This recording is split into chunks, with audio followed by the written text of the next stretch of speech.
Nah, posisi membagongkan itu membuat semua terpaku, utamanya si Jiwon. Tapi, ya antara malu dan takut, si Bani malah menarik Jiwon kabur bersamanya.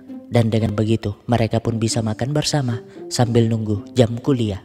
Di mana saat lewat di patung itu, Jiwon malah dengan bangganya menunjukkan dirinya yang mirip patung tampan itu.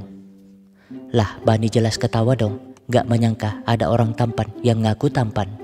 Dan itu jadi kelemahan si Jiwon. Namun tiba-tiba kontak dengan tulisan cinta pertama nelpon membuat Bani terdiam. Apalagi Jiwon buru-buru pergi setelah panggilan tersebut. Gak berapa lama Jeol lagi-lagi muncul macam antu, membuat Bani gak dapat menghindar. Alhasil Jeol yang alasan gak bisa nyatet tanpa tabletnya itu menjadikan Bani sebagai juru tulisnya yang harus ikut kuliah dengannya sampai Bani melunasi utangnya. Karena itu, tangan Bani pegel sepanjang hari, memutuskan untuk membayar utang itu segera.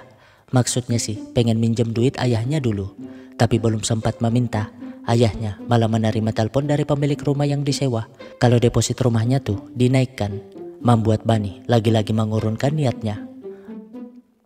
Meskipun begitu, ia nggak nyerah, segera cari kerja sambilan, dan secara kebetulan idolanya bernama Bang Jae, seorang pembuat patung terkenal, butuh tenaga harian untuk berjaga di pamerannya. Singkatnya, Bani pun berjaga di pameran idolanya itu, takjub dengan salah satu karya berjudul Takdir. Namun tiba-tiba sosok tampan bernama Jo muncul, membuat mata si Bani langsung menyala, memandanginya dengan sangat lama. Jo pun izin memotret karya tersebut, dan sebagai mahasiswi yang ngerti sebuah karya, Bani menjelaskan kalau Jae yang menciptakan karya itu menggunakan cahaya dan bayangan berbeda dari setiap sudut pandang yang dapat membuat penikmatnya merasakan berbagai emosi dalam satu karya, sehingga karya tersebut tidak dapat dinikmati hanya dari sebuah foto. Penjelasan itu tentu membuat Jo kagum, mengajak Bani minum kopi di depan sehabis pameran. Alhasil malamnya mereka pun ngobrol berdua, di mana Bani menjelaskan kalau seniman Jae yang ngadain pameran itu adalah idolanya. Selain karyanya bagus, Bang Jae juga alumni kampusnya. Senang karena gak lama lagi idolanya itu datang di kampus sebagai dosen tamu. Josie hanya tersenyum sebagai pendengar setia karena ia juga suka dengan karya-karya si Jae, utamanya yang berjudul Takdir tadi. Seolah-olah mereka tuh memang ditakdirkan bertemu di depan karya tersebut. Kan di kode seperti itu, Bani seketika berbunga-bunga, pulang dengan sangat senangnya mengabari ortunya kalau ia tuh gak jadi cuti. Bertanya apakah takdir cinta itu beneran ada. Seketika itu mengingatkan ortunya tentang pertemuan mereka, di mana dulu tuh ayahnya seorang atlet basket, namun bola voli tiba-tiba melayang ke arahnya. Awalnya ia marah, tapi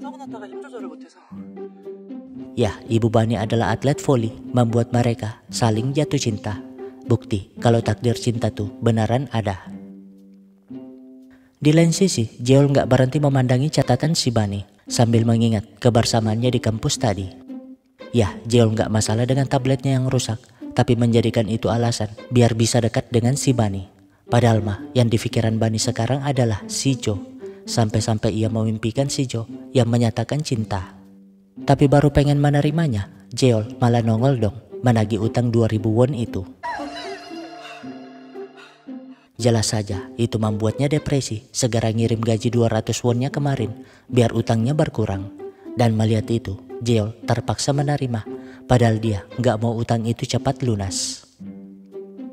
Nah, sesampainya di kampus, Bani yang melihat Jiwon bersama seorang wanita seketika sedih, yakin kalau itu adalah cinta pertama yang dimaksud, di mana Jiwon mendorong kursi roda gadis yang gak bisa jalan tersebut, memintanya menunggu di sana karena ia harus membeli air.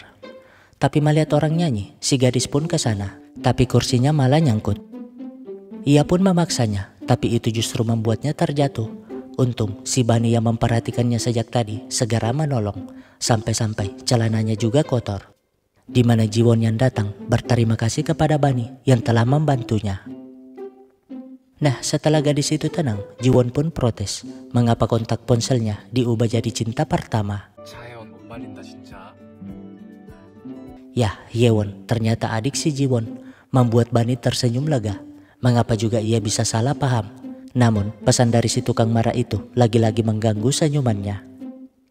Yah, Jeol lagi-lagi menyuruhnya jadi juru tulis, di mana Yonoyoni memohon agar Jeol ikut acara blended entar malam, karena gadis-gadis tuh hanya mau datang kalau ada Jeolnya.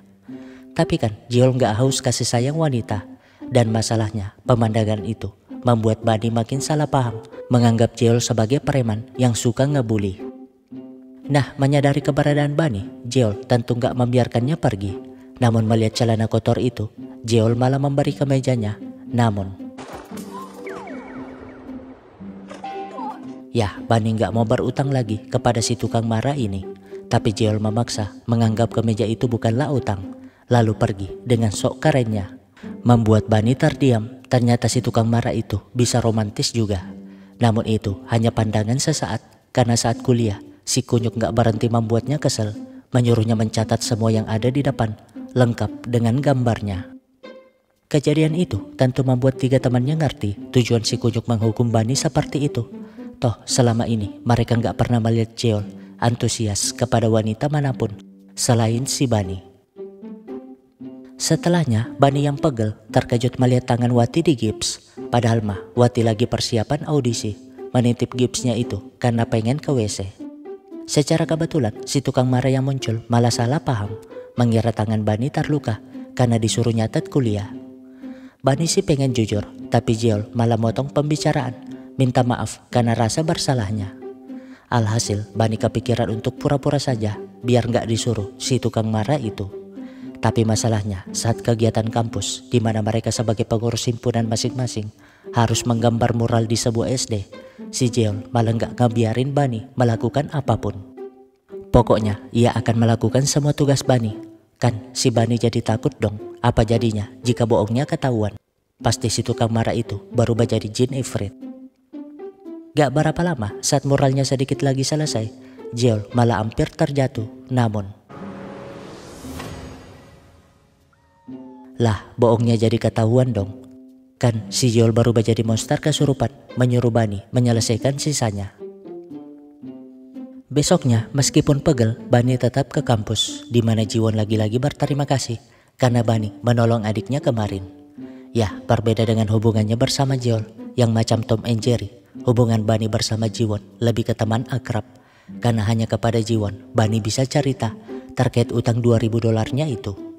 Secara kebetulan ada lomba adu kuat di kampus yang berhadiah tablet, membuat Bunny senyum sumringah, akhirnya menemukan jawaban dari masalahnya. Kan si Jiwon terheran-heran, bagaimana mungkin Bunny bisa mengalahkan kekuatan pria-pria di sana. Tapi Bunny mah gak peduli, maju dengan percaya dirinya. Lah, jadi juara pertama dong, membuat semuanya terkejut, utamanya Jeol. Gak menyangka kalau julukan si Bunny sebagai wanita terkuat di kampus adalah benar, dan itu membuatnya semakin jatuh cinta. Alhasil setelah menerima hadiahnya, Bunny langsung memberikannya kepada si tukang marah sebagai pengganti tablet itu. Membuat Jeol terdiam karena gak lagi punya alasan bertemu si Bunny, apalagi melihatnya pergi dengan bahagia bersama Jiwon. Nah, saking senangnya utangnya lunas, Bunny pun mengajak Jiwon makan bersama sahabatnya. Yang pasti si Wati dan Ija langsung terpesona, berbeda dengan Jeol yang suntuk sepanjang hari. Bingung harus gimana untuk bertemu si Bunny lagi. Ia pun mencoba menulis pesan, tapi mikir dulu sebelum ngirim.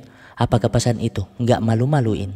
Tapi Udin yang ngelihat kuenya sisa 1. Lah, malah kekirim dong. Mau marah tapi sudah kejadian. Di mana Bunny yang menerima pesan itu malah mengira si tukang marah tersebut lagi mabok. Tapi melihat pesan itu, Wati dan Ija langsung ngerampas ponselnya. Baru tahu kalau Bunny itu dekat dengan 2 pria tampan, menyuruh Bunny memilih 1 saja. Tapi ya, Jiwon memberi kode kalau dia tuh sebenarnya suka kepada Bunny. Tapi kan posisinya yang terlanjur akrab kini masuk ke zona pertemanan si Bunny. Dan biasanya nih wanita gak sadar akan hal itu, cari jodoh di luar padahal ada yang dekat. Lain halnya dengan si tukang marah 1 ini yang semakin merasa bersalah, mengira Bunny gak ngebalas pesannya karena membencinya. Besoknya mereka pun ke kantin kampus, di mana Udin yang pertama kali melihat Wati langsung jatuh cinta, gak berhenti menatapnya. Secara kebetulan si Bani datang memberi sarapan kepada Wati. Senang karena hari ini tuh ada kuliahnya Bang Jai. Segera pergi tanpa memandangi Jiol. Dan jelas saja si tukang marah ini langsung mencegatnya, bertanya tentang pesannya kemarin. Tapi kan Bani gak wajib membalasnya.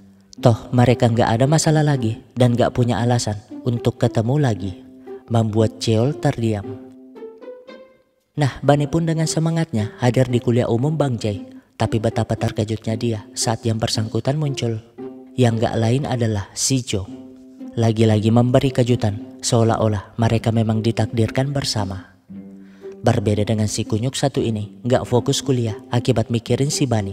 Sampai-sampai semua gadis yang ada di sana tuh dilihatnya macam si Bani. Jadinya ia pun mencari Bani. Di saat yang sama, Bani senyum sepanjang jalan karena ngobrol dengan Bang Jai. Padahal Jiwon ngintil di belakangnya. Tapi Bang Jai lagi-lagi mengingatkan tentang takdir itu sambil membersihkan bunga yang hinggap di rambut si Bani. Membuat Jiwon cemburu. Begitupun si tukang marah yang tentu saja nggak membiarkannya, sama seperti mimpi si Bani. Jiol mengacaukan suasana romantis itu. 나 너 계속 봐야겠는데.